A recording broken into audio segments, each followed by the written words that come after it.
باللہ من الشیطان الرجیم بسم اللہ الرحمن الرحیم۔ آج 5ویں سبق کے آخری سیگمنٹ 30ویں پارے کی چھوٹی صورتیں، وہاں سے ہم شروع کرتے ہیں۔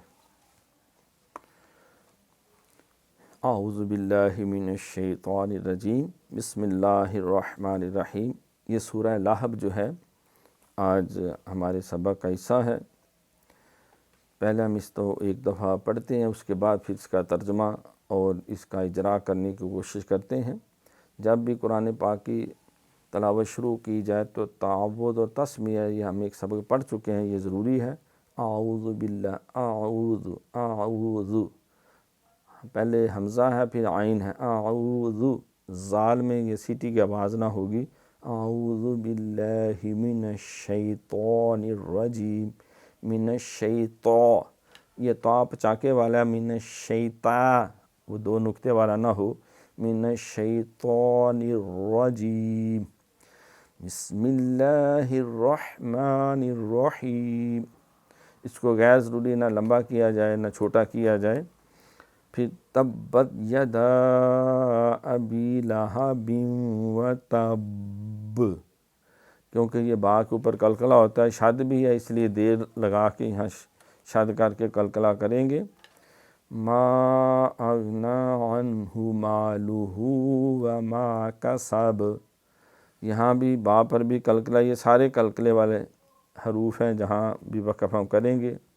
سیصلی نارا ذات لہب، سیس، سین باریک ہے، یس اور صاد کی سیٹی موٹی ہے۔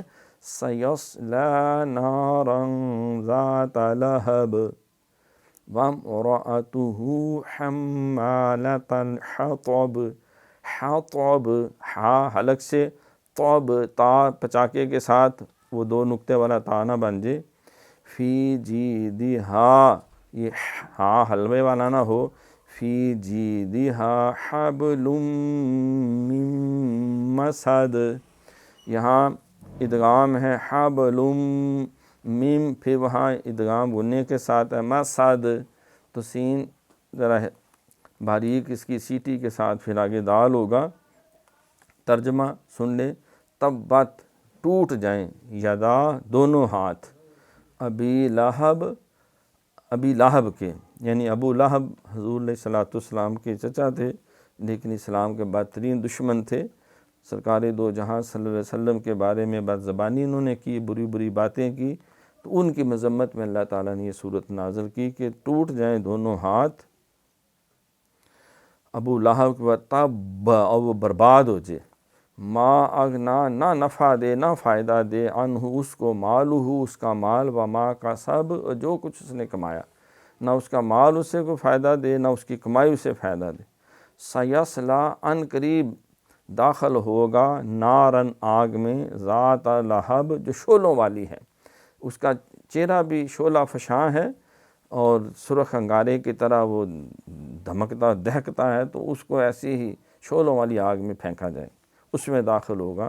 وامرأتہ، اور اس کی بیوی جو ہے، جورو جو ہے، وائف جو ہے، حمالہ، جو اٹھانے والی ہے، الحطب، ایندھن، جو ایندھن اٹھانے والی ہے، فی جیدہا، اس کے گلے میں ہوگی، حبل، رسی، من مسد، مونج کی، سخت جو ہے وہ مونج کی رسی جو ہے اس سے وہ اس کے گلے میں ہوگی۔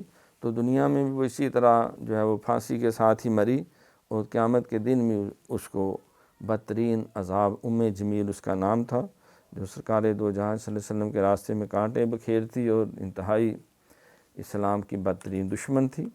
تو اب اس کا ہم پریکٹس کرتے ہیں۔ تبت یدا ابی لہب وتب ما اغنی عنہ مالہ وما کسب سیصلی نارا ذات لہب وامرأتہ حمالۃ الحطب فی جیدہا حبل من مسد۔ تو بعض جو ہے وہ اپنی آواز کی پنکاری میں لگ جاتے ہیں، تلفظات کو نظر انداز کر دیتے ہیں۔ اصل چیز ہے کہ درست تلفظ کے ساتھ ادائیگی کی جائے۔